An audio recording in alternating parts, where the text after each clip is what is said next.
What's up? This is Professor Paul back once again with Speak Swedish Stupid, and today I have a surprise for you. The three biggest pitfalls, three biggest reasons, the three biggest problems you're having, most likely, if you are not speaking fluent Swedish at this point, okay?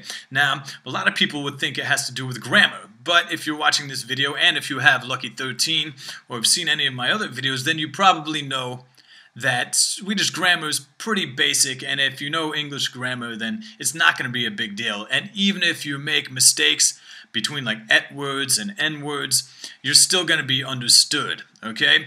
And there are even dialects, like especially up in the north, where they don't pay attention to plurals when they're declining their adjectives and these things. So grammar is not the biggest obstacle when it comes to speaking fluent Swedish and getting a Swede to have a normal Swedish conversation with you, or anyone else for that matter who speaks Swedish fluently.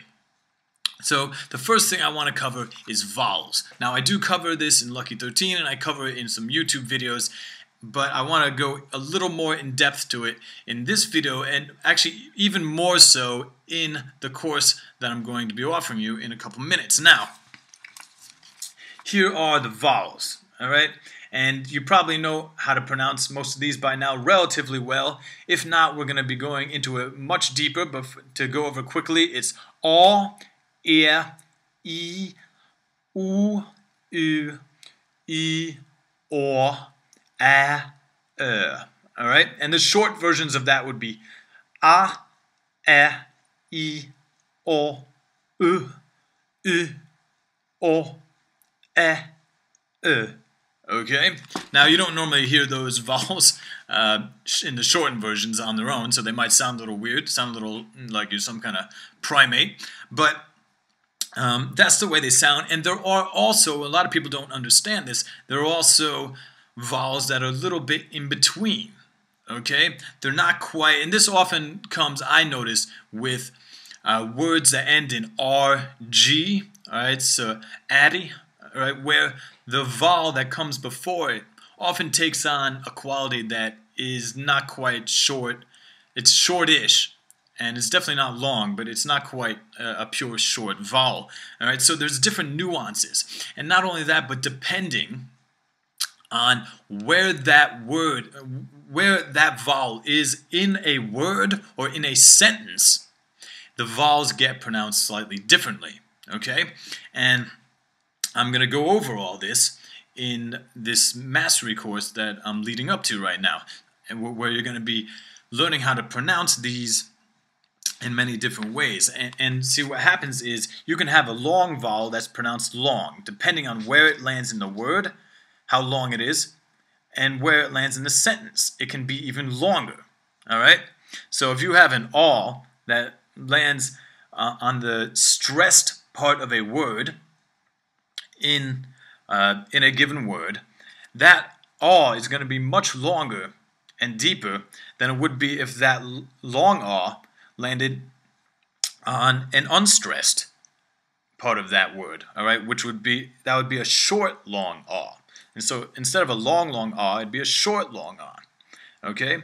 And the same thing if that was a short ah that landed on a stressed syllable, that would be a long short ah. And if it landed on a syllable that was not stressed, it would be a short ah. Okay? And again, I'm going to explain more of this later, and how you can use this and how you can recognize this in words, and how everything is going to work, and make it very clear for you. All right? Not only that, when this gets even more interesting, when we get into prosody, because these vowels, you have to understand the rules of prosody to be able to grasp exactly what's going on. And in a given sentence, all right, these vowels can be a triple long one, because it could be the stressed word in that sentence. All right, and that brings us to the second pitfall, which is getting the prosody or the melody in the language wrong. All right, if you don't understand the melody in Swedish, the prosody, and how that all works, then you're not going to be making sentences that are easy to listen to, easy to understand. And Swedes really are going to have a hard time understanding your point, and they're not going to want to speak Swedish with you. They're going to try to speak English, whether they're good or bad at English. They might try to do that anyway. Or if they don't speak very good English at all and they don't want, then they might just not talk to you. All right? Excuse the phone ringing in the background. So we have prosody. All right?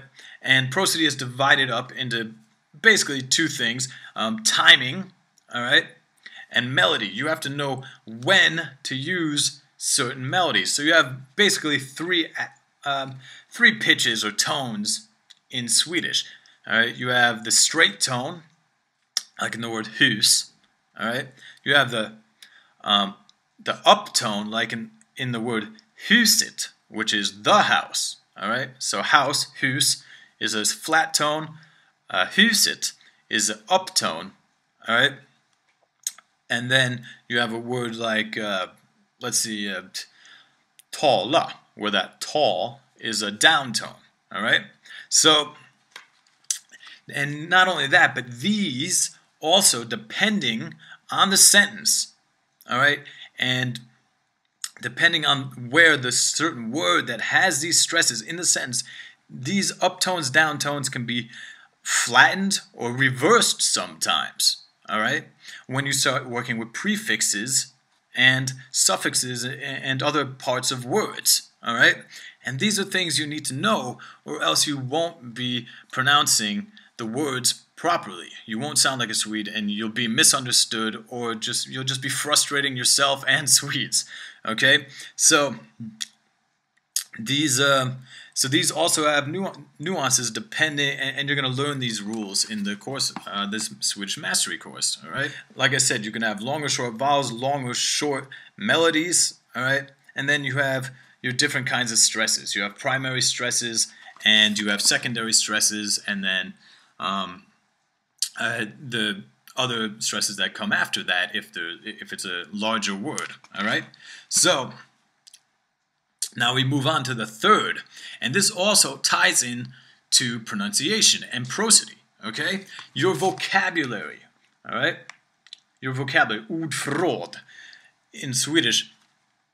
The thing is, if you know Swedish prosody, if you know the melodies and the patterns, all right, and you know how to pronounce all the vowels and when to pronounce them certain ways, this is going to help you immensely remember new words, all right? Because you're going to see the words and you're going to know how to pronounce them, and you're going to know those constituent parts of the word, all right?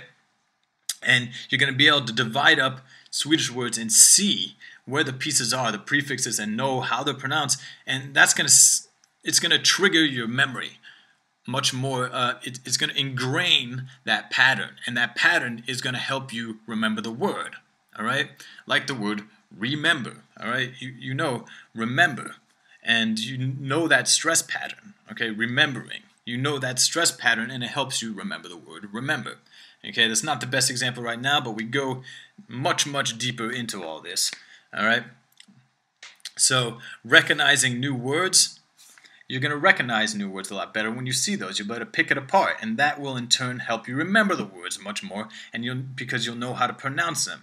All right. With Swedish, a lot of times pronunciation is very predictable. All right. Maybe not as predictable as Spanish or something, a language like that, but much more predictable than English. So if you know these basic patterns, you're going to have a very easy time recognizing new words, remembering those words, and most important is inventing new words. All right. Words that you have not ever heard or read or seen before, all right? But you have a concept in your mind, all right? Just like in English, you might not know the word for something, and you can make a compound word. It might be two separate words, or it might be a word combined, and people will know what you're talking about. Now, in Swedish, a lot of times, it's actually very legal in the Swedish language to make up compound words, and those words are they're more often than not real words. Okay, sometimes there might be a letter difference, like you might have to take away a vowel or add an S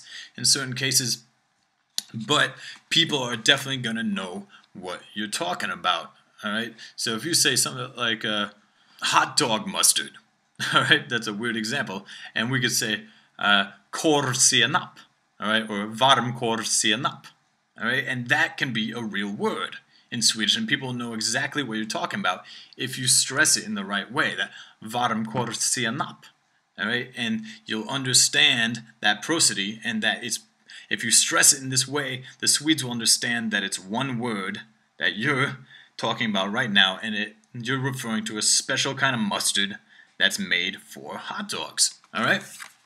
I hope I made that clear right there. And so yeah, that's about it. Those are the three main pitfalls that I find, because when you don't have the vocabulary, then you're going to be stuttering more, and you're not going to be able to express yourself, and you're going to feel impotent, and you're going to give up. All right. And so much a big part of speaking Swedish is having the mindset, just knowing that you're going to speak Swedish no matter what. It's your destiny, all right? And you can't get discouraged, all right? You just have to understand that this is part of the process, all right? And if you know this, you will be well armed in your, in your Swedish voyage to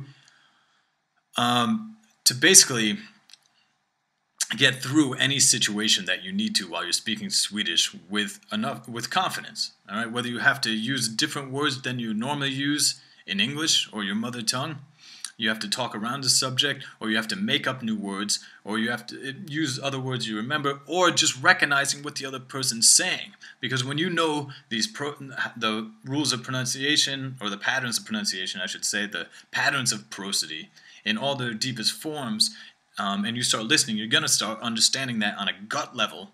And when you hear another Swede talk, you'll hear a new word that you never heard before, like varmkorsenap.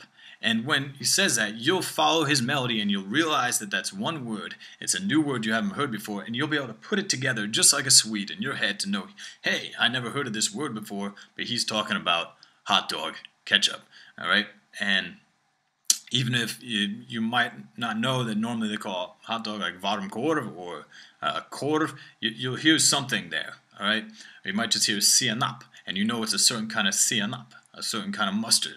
So that's it for now. I want to wrap up, and I want to make this special offer to you.